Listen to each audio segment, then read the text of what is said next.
The dust settled on the courthouse steps like a shroud over my hopes. Judge Whitman's gavel had fallen with the finality of a coffin nail, sealing my fate in 3 simple words: guilty as charged. The crowd dispersed into the blazing Arizona sun, their whispers trailing behind them like smoke from dying embers. 20 years for a crime I never committed. 20 years stolen from a man whose only sin was being in the wrong place when banker Morrison needed a scapegoat. They said justice was blind, but it never saw me standing there, innocent as the day I was born. Sarah's tears caught the afternoon light as she pressed her face against the jailhouse window. My beloved wife, barely 23, now condemned to wait for a man who might never return the same. Our unborn child would grow up knowing their father only through stories and faded photographs. The iron bars between us felt colder than the mountain snow, separating not just our bodies, but our entire future. I pressed my palm against the glass, wishing I could absorb her pain and carry it myself into the darkness ahead. Sheriff Coleman's boots echoed against the wooden planks as he approached my cell. A good man caught between duty and doubt. His weathered face bore the weight of enforcing a verdict his heart questioned. He'd known me since I was a boy running wild through the streets of Tombstone, back when my biggest worry was avoiding my mother's switch. The key turned with a reluctant click, and he stepped inside with the resignation of a man betraying his own conscience. His voice cracked when he spoke my name. Ezra, I'm sorry it came to this. The real killer was probably laughing into his whiskey right about now. Somewhere in this godforsaken territory, the man who actually robbed Morrison's bank was counting stolen money, while I counted the days until my life disappeared behind prison walls. The witnesses had been so certain, so convinced they'd seen my face beneath that dusty hat. Memory plays tricks in moments of terror, but the law doesn't account for the failings of frightened minds. Justice may be blind, but it's also deaf to the truth when money talks louder than facts. Morrison himself had orchestrated this charade with the precision of a master puppeteer. The banker's influence stretched from the courthouse to the governor's mansion, his silver tongue more valuable than all the ore in the surrounding hills. He needed someone to blame for his losses, someone expendable enough to satisfy the mob's hunger for retribution. A drifter with no family connections, no political allies, no voice that mattered in the grand scheme of territorial politics. I was the perfect sacrifice for his carefully constructed lie. The prison wagon waited outside like a hearse, its iron-reinforced sides promising nothing but misery for the journey ahead. 4 horses stamped impatiently in the dust, their breath visible in the cooling evening air. The driver, a grizzled man named Hutchins, avoided my gaze as he checked the locks one final time. Even he seemed uncomfortable with this particular transport, as if he sensed the wrongness that clung to my case. The mountains loomed in the distance, promising a hellish journey to an even worse destination. My fellow prisoners were a motley collection of broken men and hardened criminals. Jack McReady, a cattle rustler with more scars than teeth, spat tobacco juice into the corner of our shared cage. Beside him sat Thomas Wright, a former preacher turned bank robber, clutching a tattered Bible like a lifeline. The irony wasn't lost on me that I, the only innocent man among them, would likely serve the longest sentence. They welcomed me with the grim camaraderie of the damned, sharing stories of the crimes that led them here. The verdict echoed in my mind like thunder in a canyon, reverberating with each mile we traveled. Guilty, guilty, guilty. The word had become a mantra of injustice, a prayer to a deaf God who'd abandoned his post when I needed him most. The landscape blurred past our barred windows, each familiar landmark another mile stolen from my life. I memorized every rock, every twisted tree, every patch of desert scrub, knowing it might be years before I saw freedom again. As night fell over the territory, I made myself a promise that burned brighter than the stars above. This verdict might echo for now, but someday my voice would ring louder than any gavel. The truth had a way of surfacing, like water finding cracks in solid rock, and when it did, those who'd condemned me would answer for their lies. 20 years was a long time, but I was young and strong, with nothing but time to plan my vindication. The prison wagon rolled on through the darkness, carrying me toward an uncertain future, while my past crumbled to dust behind us. But in that darkness, something else was growing, a determination forged in the fires of injustice, tempered by the knowledge that somewhere out there the real killer still walked free. They could lock away my body, but they couldn't imprison the truth, and someday, somehow, that truth would set me free. Yuma Territorial Prison rose from the desert like a monument to human misery. Its thick adobe walls seemed to absorb the screams that echoed within, while guard towers stretched toward heaven like accusing fingers. The Colorado River flowed nearby, its waters promising freedom to any man brave or foolish enough to attempt an escape. Warden Phillips greeted new arrivals with a speech about rehabilitation and redemption, but his cold eyes told a different story. This place wasn't meant to reform men, it was designed to break them. My cell measured 6 feet by 8 feet, shared with a mountain of a man named Big Jim Crawford. A former buffalo hunter turned road agent, Jim had been here 3 years and wore his survival like armor. His massive hands could crush a man's windpipe, but his gentle eyes suggested a soul not yet completely hardened by confinement. He taught me the unwritten rules that kept men alive in this place. Never show weakness, always watch your back and trust no one completely. Even friendship here came with a price that could cost you everything. The work details began before dawn and ended long after sunset. Granite quarrying under the merciless Arizona sun, breaking rocks that would build roads for free men while we remained caged. My hands, once soft from keeping books at the general store, grew calloused and bloody within weeks. The other prisoners watched me struggle, some with amusement, others with the sympathy of men who remembered their own first days. Sweat and blood became my daily companions, along with the constant ache of muscles pushed beyond endurance. Letters from Sarah arrived sporadically, each one a lifeline thrown across the void between us. She wrote of the baby growing inside her, of the small house we'd shared now feeling impossibly empty. The townspeople treated her with mixture of pity and suspicion, as if guilt were something that could spread through marriage. Her brother William had taken her in, but even family charity came with whispered conditions about when she might consider moving on. Each letter ended with promises to wait, but I could read the growing desperation between the lines. Guard Captain Reynolds took particular interest in making my life miserable. A Civil War veteran with a twisted sense of justice, he seemed to believe that breaking me would somehow balance the scales of whatever cosmic injustice had put him in charge of broken men. His leather boots found my ribs whenever I moved too slowly. His baton cracked across my shoulders when I showed defiance.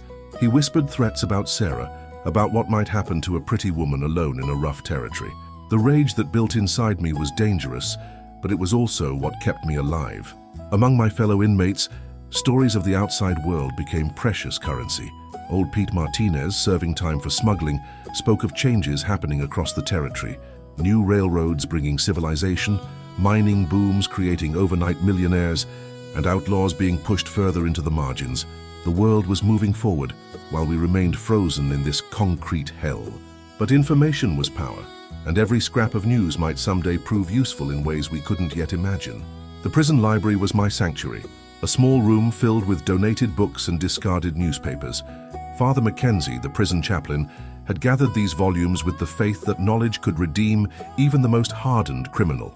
I devoured law books, studying the legal system that had condemned me, searching for loopholes and precedents that might someday prove my innocence. The irony wasn't lost on me that I was learning to be the lawyer I should have had during my trial.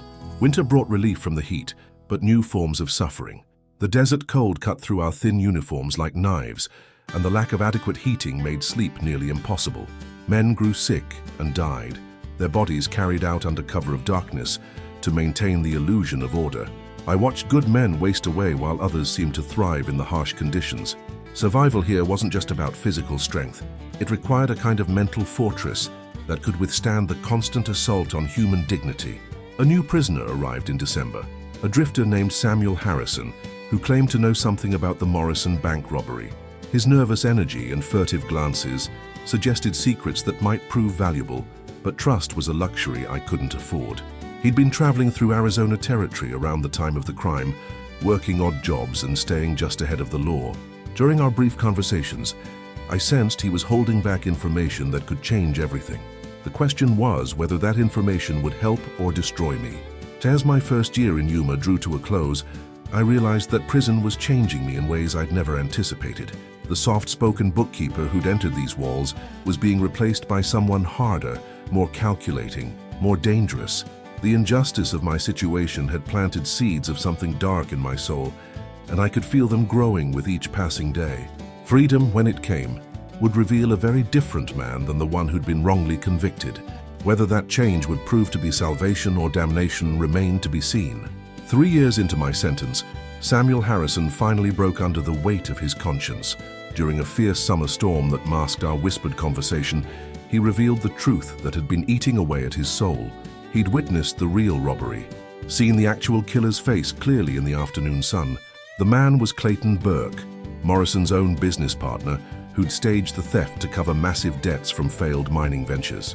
Harrison had stayed silent out of fear, knowing that Burke's connections could make a man disappear permanently in this lawless territory.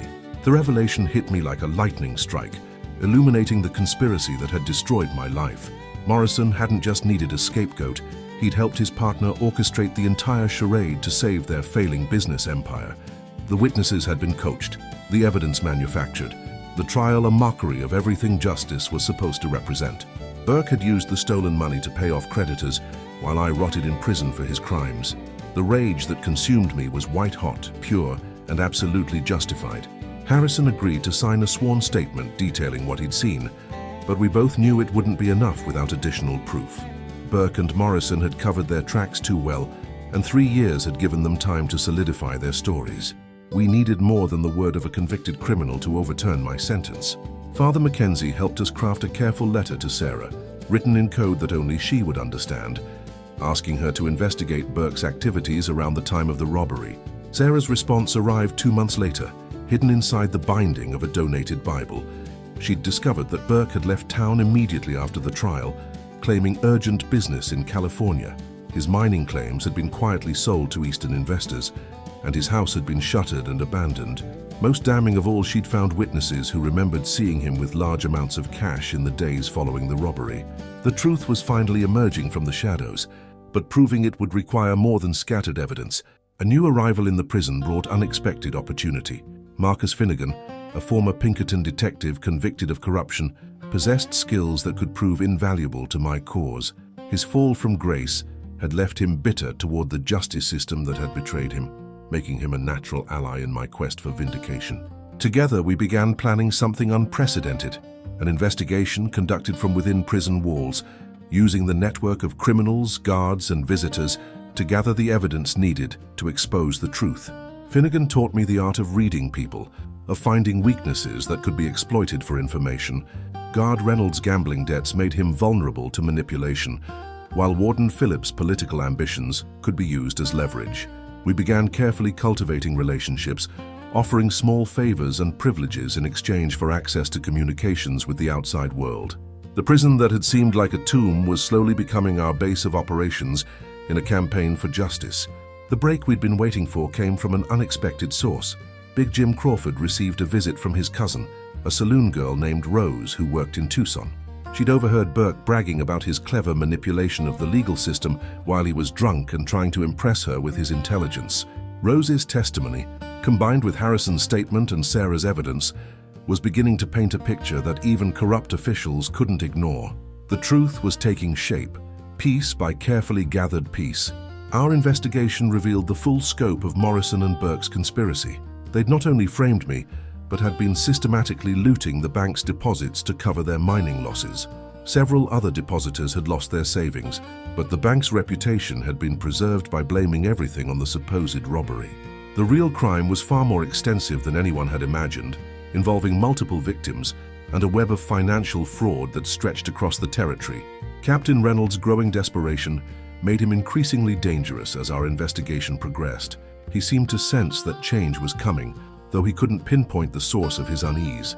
His violence toward me intensified, as if he could beat the truth back into submission through sheer brutality. But each blow only strengthened my resolve. Each threat only confirmed that we were on the right path. The guilty always revealed themselves through their fear of exposure. As my 4th year in Yuma began, the pieces of our case were finally falling into place. Letters were being exchanged with lawyers who specialized in overturning wrongful convictions. Evidence was being documented and preserved, and witnesses were being prepared to testify. The verdict that had echoed in my mind for so long was about to be challenged by voices that demanded to be heard. Justice had been blind to my innocence for 4 years, but it was finally beginning to see the truth that had been hidden in the shadows of corruption and greed. The territorial governor's pardon arrived on a blazing July morning, carried by a dust-covered messenger who seemed reluctant to deliver such momentous news to a place like Yuma Prison. Warden Phillips read the document 3 times, his face growing paler with each reading before ordering my immediate release. The investigation we'd conducted from behind bars had uncovered corruption that reached all the way to the territorial capital, forcing officials to acknowledge the massive miscarriage of justice. Burke had been arrested in San Francisco, Morrison had fled to Mexico, and the stolen money had been recovered from hidden accounts across 3 states. Sarah waited outside the prison gates, older now but still beautiful, holding the hand of our 4-year-old daughter Emma. The child stared at me with curious eyes, trying to reconcile the stranger before her with the father she'd only known through stories and faded photographs. 4.5 years had passed like a nightmare, from which I was finally awakening, but the dream of freedom carried its own complex emotions.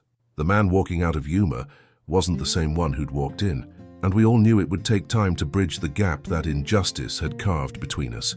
The town of Tombstone greeted my return with a mixture of shame and celebration. Many of the citizens who'd cheered my conviction now sought to make amends, as if their belated support could erase their earlier betrayal.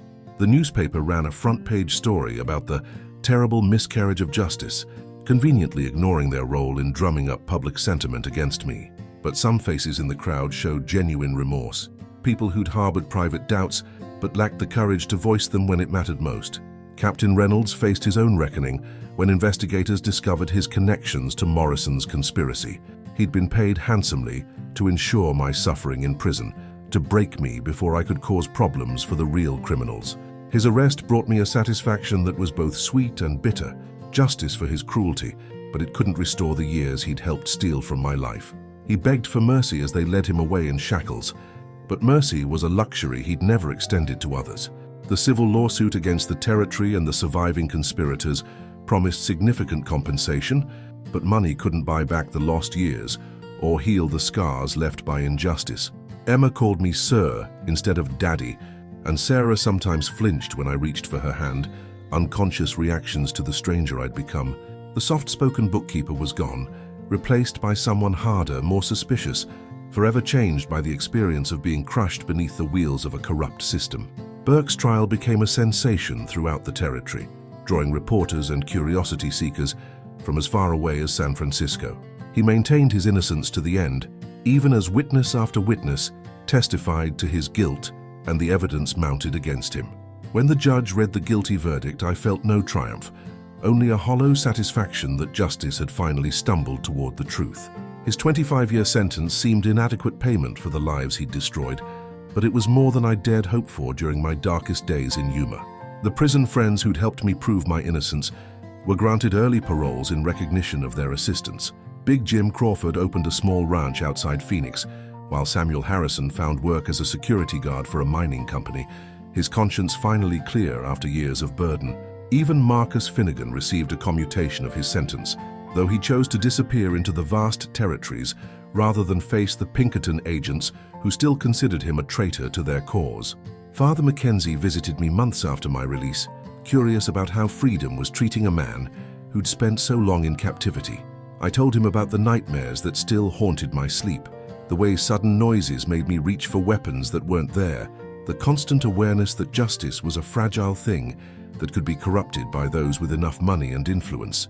He nodded with understanding, having seen too many men struggle to rebuild their lives after the system had failed them so completely.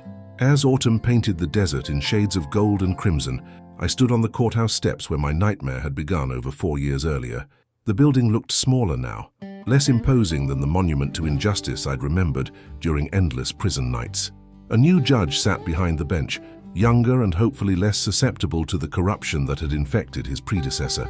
The system that had crushed me was slowly being reformed, but change came too late for those already destroyed by its failures. They said justice was blind, but now I knew better. It simply chose not to see what was inconvenient for those in power.